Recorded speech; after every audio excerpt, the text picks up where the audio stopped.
Hello, hello. Good morning, continuous liners. Muy buenos días. It is el primero de abril, 2024. First latte. Mmm.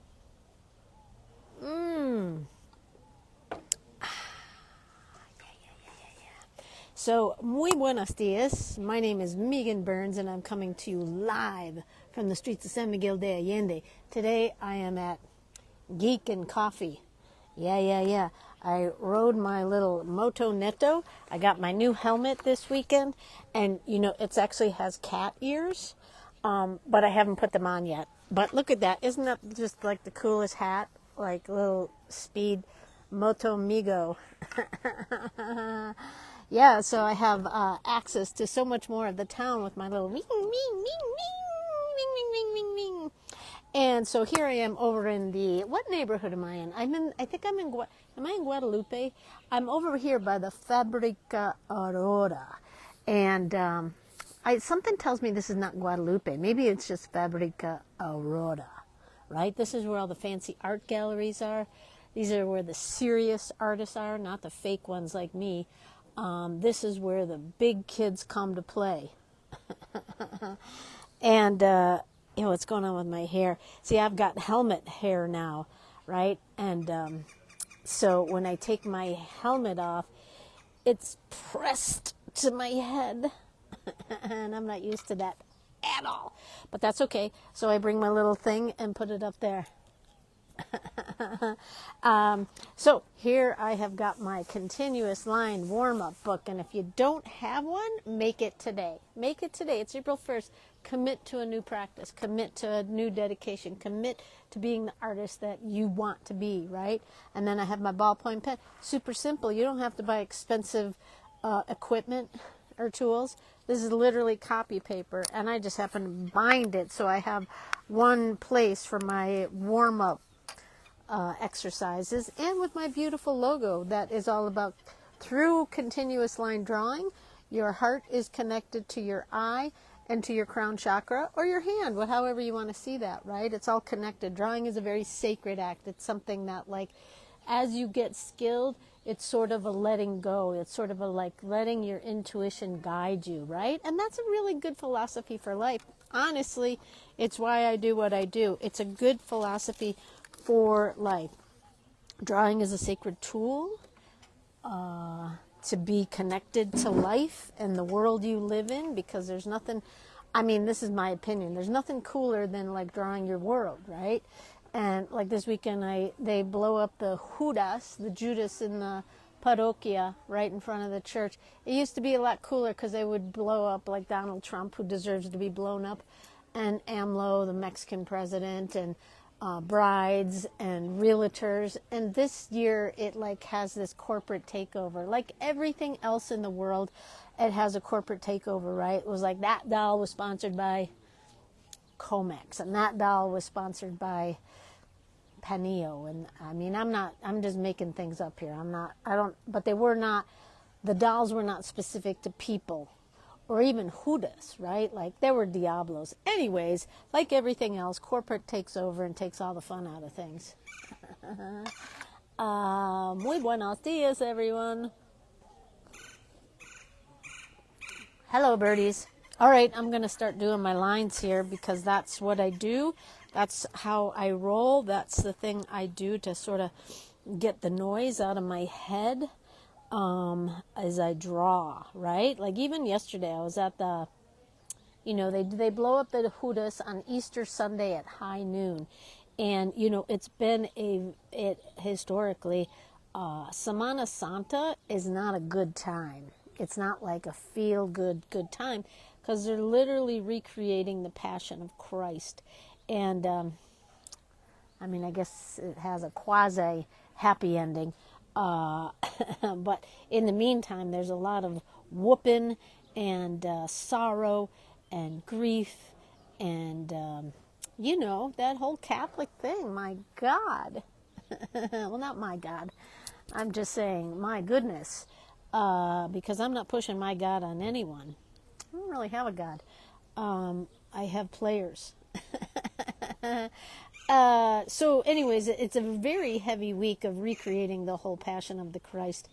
And, so then on Easter morning, he has risen. And so then after church on Sunday, you can start eating meat, you can start drinking booze again, eating chocolate, all the things you gave up for Lent.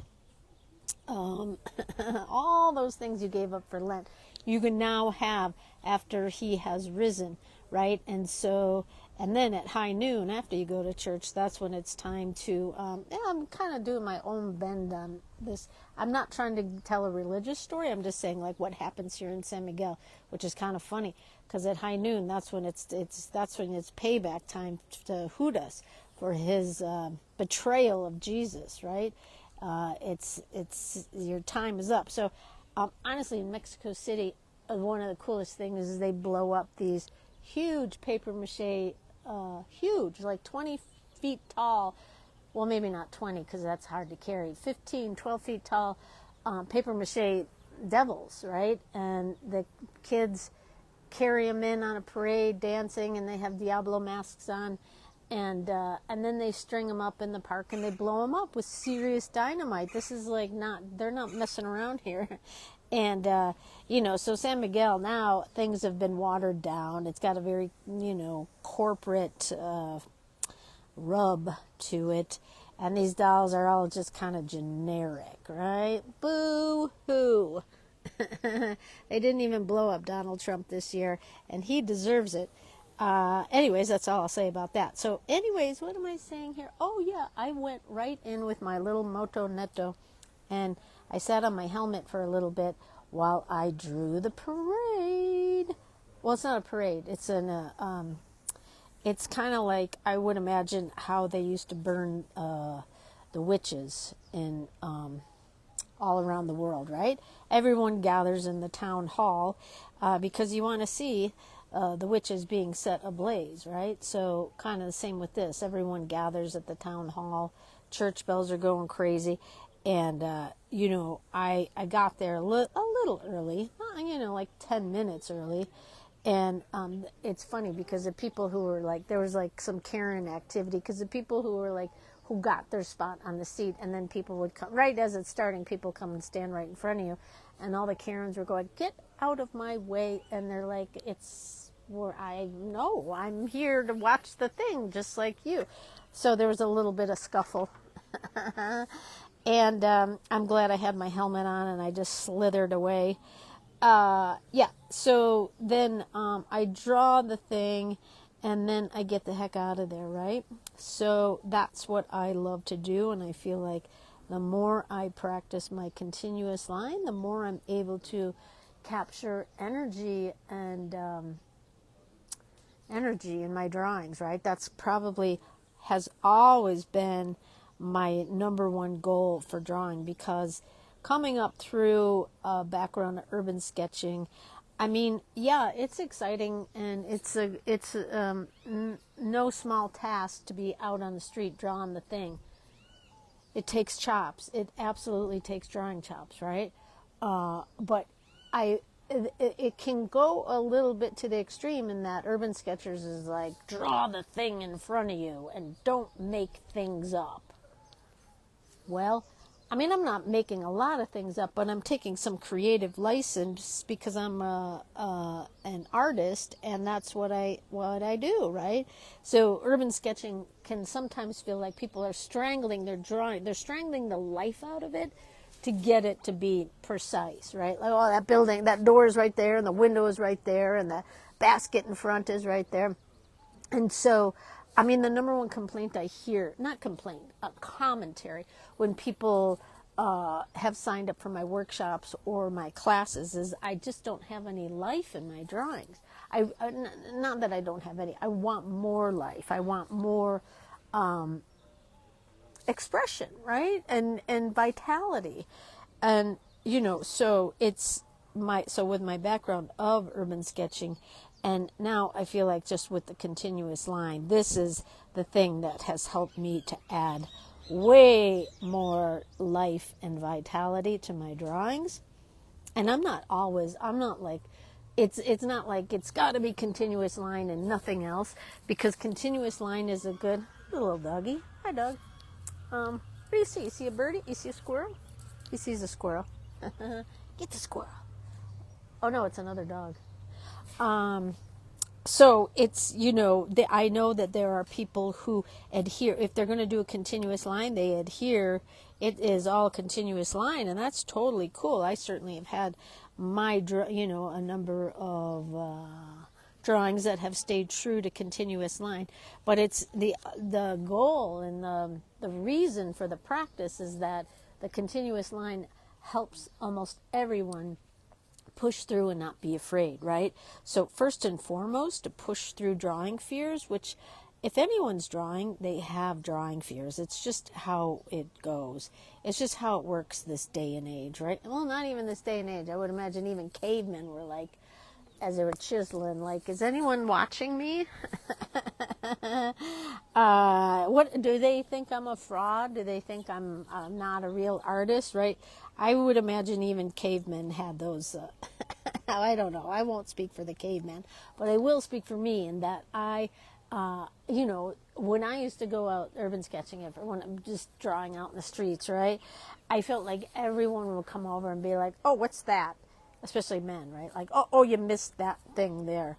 "Oh, who's that?" Right? And I would be like, "Oh my God," I would be fractured. Right? Let me have a little sip of my coffee. You can break your line for coffee.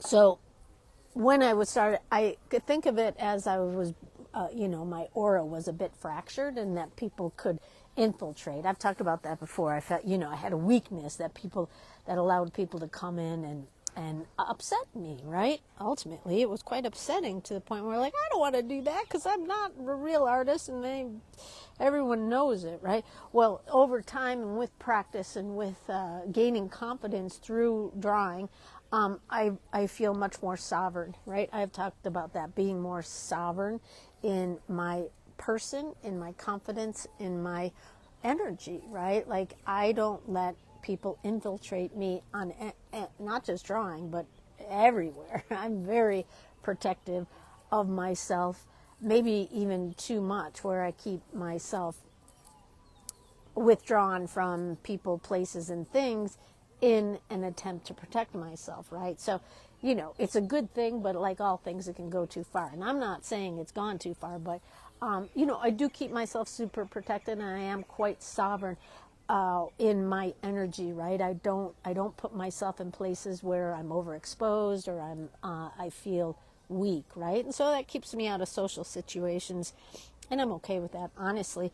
But when it comes to my drawing, I love to draw with people, and I love to have a drawing community, and I love to hang out with artists. I guess it's more like, I don't want to be in crowds, right? Well, I was in a crowd yesterday when I was drawing, but I was sitting on my helmet, and no one even, and I was drawing, right? And I was filming myself, so I had a lot of things to focus on. So that keeps me away from social interaction, right? Just to have a job. I have a job to do, and it's literally my job. And, that is one of the glorious things about San Miguel. It's got a really good social scene, and I feel like, it's a lot of women that come here, older women that come to San Miguel, maybe after the marriage has ended, after the career has, is transitioning, the children have left, and, you get a lot of women here who are coming to reinvent themselves, and they're powerful and they're creative, and they've run businesses and they've run families and they've raised families and they've managed things, and they've taken care of a lot of things, as women do, right? So you get these oftentimes you get women that come to San Miguel and they're freaking powerhouses. They're powerhouses, right? Because they've done a lot, they've traveled a lot, they've seen it all, they've heard it all. I remember in one of the Facebook local groups, a man asked, how come it's so hard to find women to date here? And many of the women I just saw chimed in and said, I don't have time for that BS anymore. Like, I don't want to wait on someone. I don't want to hear about it. Like, you know, like for me personally, the idea of like, honey, what do you want to eat tonight, right? Like, I mean, I would rather stick a meat thermometer in my ear than be like, honey, what are we going to eat tonight? Or, what should we do? Or, I mean, I know some people like that and want that, and, you know, that's how relationships often go. But me personally, I'm like, I have no patience for, like, I don't want to hear about your career. I don't want to hear about where you've been. I really don't. You know, I guess good or bad, that's just how, you know, where I'm at right now, right? And I have a focus. I have a really, really strong, I haven't had a great track record with relationships. I'm weird. And, you know, I don't like doing the things that probably, I'm not even going to say what normal is, because who the heck knows what normal is, right? You know, so these are my choices. It's made it a little lonely at times, only because I don't have a lot of family. And I don't have a lot of friends because because I'm a loner. Oh my God, is this a therapy session? So anyways, I'm just talking about the, you know, like just being here in San Miguel, and, you know, it's not like this in Mexico City. It wasn't like this in Guanajuato.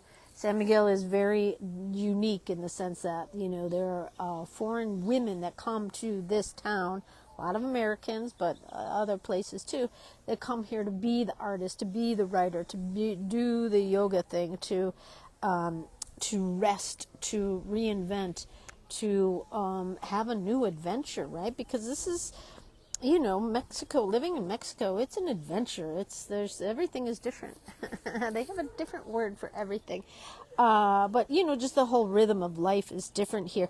I work a lot, right? I'm working around the clock, but there is something about the rhythm of life here and the acknowledgement of seasons.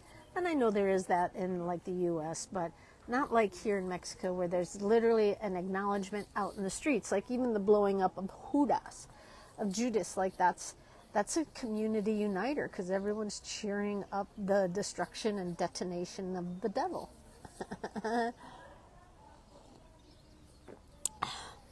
Yeah. So, you know, and I remember the first time I saw the equinox parade here in San Miguel, I was like, as a witchy woo, I love that they're celebrating the equinox and the, what's the other part? That word is escaping me. Equinox and, why am I not remembering that word? Oh my God, that's a sign of dementia, isn't it? We've all got dementia. Oh God. I'll think of it in a moment. I just have a lot of thoughts rambling through my head right now because I'm doing my continuous line warm-up. And this is what happens when I do my continuous line warm-up. I get the lead out. I get the noise out of my head, right? I get the noise temporarily, right? It's not like, it's a constant thing to just maintain sovereignty, right? I mean, that's how I see it. I have to, in order to be able to think clearly and breathe deeply, I have to do a lot of things to maintain my sovereignty. And that means perhaps keeping myself out of social situations. I don't get invited to all the parties. I don't want to go to all the parties, right? I'm okay with being by myself. I think the pandemic did that a lot for me too, right? Like, I'm okay just being at home drawing and painting, and well, I need a dog. That is for sure. I need a dog. This has gone on long enough. It's time for a dog after my next trip. I really need a dog. I really, really, really, really, really need a dog. Because, you know, when you choose to be in the bunker all the time, it's nice to have, and if I have no patience for relationship, I need a dog. And my neighbor's cat visits me all the time.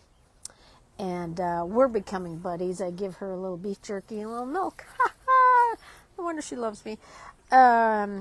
So, yeah, my drawing practice helps to keep me sovereign, helps keep me sane, and it helps me build an artistic community that I am proud of, proud to be a part of, proud to be a witness. My God, I am witness to some, like, I'm watching the evolution of so many fellow artists in this group, and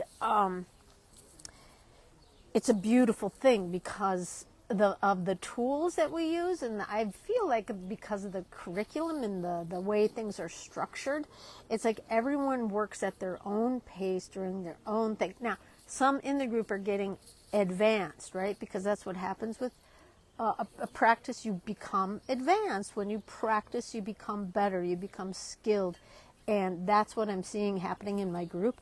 And so I, as the leader, I have to kind of keep things in check so that people feel welcome to join the group, right? Like I want beginners to feel like there's a place for them too. And given the nature of the class, I absolutely believe that it's true. Beginners can feel welcome. But if you look at the work everyone's producing and you're a beginner, you may be like, oh my God, no, I can't do that. I don't belong in there. So I'm working on trying to make sure it stays open and available to people who are just starting, because honestly, continuous line, if you're just starting and you're wanting to draw, continuous line is an amazing tool to help you get going. And in no time, you're an expert.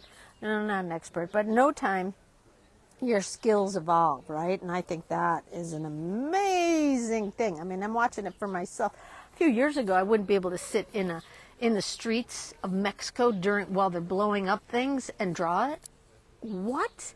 I mean, I started out drawing in cafes like many of us, right? When you get the nerve to go outside and draw, right? I draw coffee cups in a cafe, and there's birds here, and there's like things. There's cactus. And there's people reading, and there's, what else have we got here? There's people chatting, and there's a beautiful building with a chameleon, right? A chameleon? Is that the name of that thing? I think so. You kind of begin drawing stationary things. And over time, it has evolved that I can draw moving things. And they're not perfect, and I don't want them to be perfect.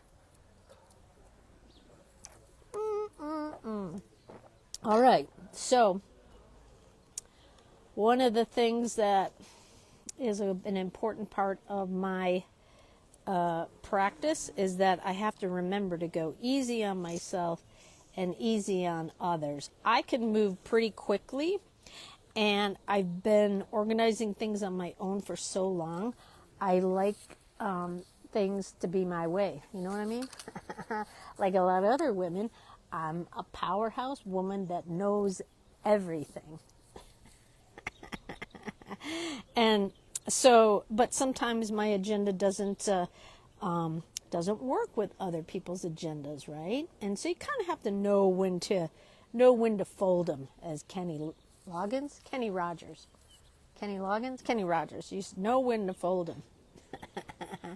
And know when to step aside. And I have been stepping aside lately because I think that's part of being gracious, right? Like somebody recently asked me if I was talking about somebody around town, and I was like, do you hear what I'm talking about? Do you hear what I say? Like this whole thing of being gracious, it's not just filler. I am literally trying to walk the walk and talk the talk, right? Being gracious, because I can be like super fast and like direct and like, no, we're doing it this way. And I have to know when I have to back away. I have to know when to back away. And so I'm not talking about anyone, honestly. And I am literally trying to keep myself sane, keep my practice intact and evolving, grow my community, draw. I'm building a drawing empire, right? Building an empire of any type takes a lot of work, takes a lot of focus, takes a lot of like time in the bunker. My God, administrative stuff. I mean, that's like a full-time Excel and taxes, all that. That's not the fun stuff, right? So, when you're building an empire, you gotta like do the right thing. You gotta be kind. You gotta be gracious. You gotta be effective in your communication. You gotta be gracious. You gotta be loving, right? Like I feel like if you're going to have a business, you got to be loving. And it's not like I have to remind myself to be loving. I'm just like, these are the things that perhaps may not come naturally to me because of fear, right? Fear, bitterness and resentment that builds up over time of like maybe being rejected, and who hasn't been rejected, right? Being ignored, and who hasn't been ignored? I stay in the bunker all the time, and then I can cry about being ignored, right? Well, that's just how it goes. But over time, that can build up to bitterness and resentment.